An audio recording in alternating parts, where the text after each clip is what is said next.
Back to my channel education सब। और आ गए हैं अब हम दूसरा वीडियो लेके, जिसका जवाब आप लोग देंगे। उम्मीद करते हैं आप लोगों को अच्छा लगेगा।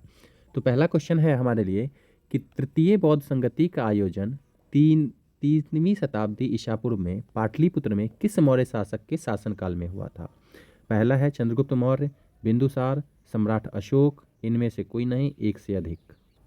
सही जवाब है इसका क्या? सम्राट अशोक। देखिए, बौद्ध संगति जो है हमारा अशोक के शासनकाल में हुआ था, और बौद्ध धर्म में जो मतभेद आया था उन सबको दूर करने के लिए और संघ को जो है संगठित करने के उद्देश्य से पाटलिपुत्र में तृतीय बौद्ध संगति बुलाई गई थी।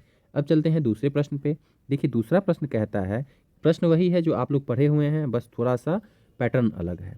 कहता है कि नेपाल से निकलने वाली निम्नलिखित में से कौन सी नदी बिहार के हाजीपुर के पास गंगा नदी में मिलती है। कोसी, गंडक, सोन, इनमें से कोई नहीं, एक से अधिक। तो इसका सही जवाब है गंडक। ठीक है, तो गंडक नदी जो है हाजीपुर में आके, है ना, गंगा में मिल जाती है।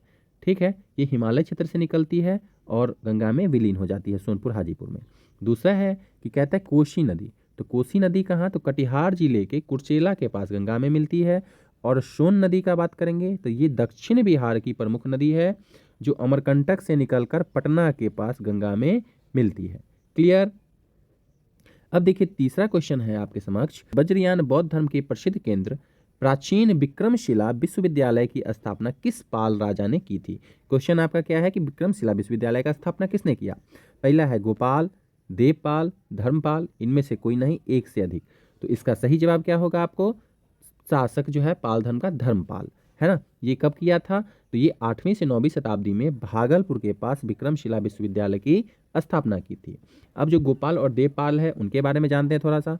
तो गोपाल जो है आपको क्या था? पाल वंश का संस्थापक था, लेकिन उसने जो है विक्रमशिला विश्वविद्यालय का क्या स्थापना नहीं किया था। दूसरा, अगर देवपाल की बात करें तो कहता है कि यह वंश का एक शक्तिशाली शासक था, यानी कि जो पाल वंश था उसका जो है शक्तिशाली शासक था। ये क्या किया था? तो इस साम्राज्य विस्तार किया था, लेकिन स्थापना में, संस्थापक में इसका कोई हाथ नहीं था। अगला एक क्वेश्चन है, ये आपको अर्थशास्त्र से है। कहता है कि आर्थिक सर्वेक्षण के नवीनतम आंकड़ों के अनुसार बिहार के प्रति व्यक्ति आय के मामले में कौन सा जिला शीर्ष पर है। जिनका भी सोशल साइंस है 6 to 8 है ना, 9th 10th है, तो वहाँ पे या फिर 40 नंबर वाले में क्वेश्चन आ सकता है। ठीक है, तो ध्यान दीजिएगा, बेगूसराय, भागलपुर, पटना, इनमें से कोई नहीं, एक से अधिक। तो इसका सही जवाब क्या है आपको? पटना। पटना जो है आपको क्या है? तो प्रति व्यक्ति आय के मामले में सबसे ज़्यादा है। अब थोड़ा सा बेगूसराय और भागलपुर क्या क्या चीज़ है इसके बारे में जान लेते हैं। देखिए, कहता है पटना के बारे में कि एक तो बिहार की राजधानी है, शहरीकरण, व्यापार, सेवा, प्रशासनिक गतिविधि का ये मुख्य केंद्र है ना। और इस कारण से क्या है? तो प्रति व्यक्ति आय में लगातार क्या है? बढ़ोतरी हो रही है और बढ़ रहा है। बेगूसराय जो है आपको औद्योगिक रूप से उन्नत है, लेकिन प्रति व्यक्ति आय में सबसे ऊपर नहीं है। औद्योगिक रूप से बेगूसराय आगे है, रिफाइनरी वगैरह सब तो वहीं है। अब भागलपुर क्या है? तो ये आपको सिल्क सिटी के रूप में प्रसिद्ध है, एक व्यापारिक केंद्र है, लेकिन प्रति व्यक्ति आय जो है इसका पटना से कम है। अब देखिए, आपके लिए एक प्रश्न है, इसका जवाब आप लोग दीजिएगा। क्वेश्चन है कि अप्रैल 1917 में महात्मा गांधी के चंपारण आगमन के दौरान मोतिहारी में उन पर चल रहे मुकदमे के समय उनकी जान बचाने में किसने महत्वपूर्ण भूमिका निभाई थी। देखिए, एक बहुत ही महत्वपूर्ण क्वेश्चन हो जाता है सबके लिए, है ना। ये आपको 40 नंबर में दे दे, या जिनका हिस्ट्री है उनके हिस्ट्री वाले सेक्शन में डाल दे। ठीक है, तो महात्मा गांधी तो हमेशा से फेमस है, चंपारण भी फेमस है ना।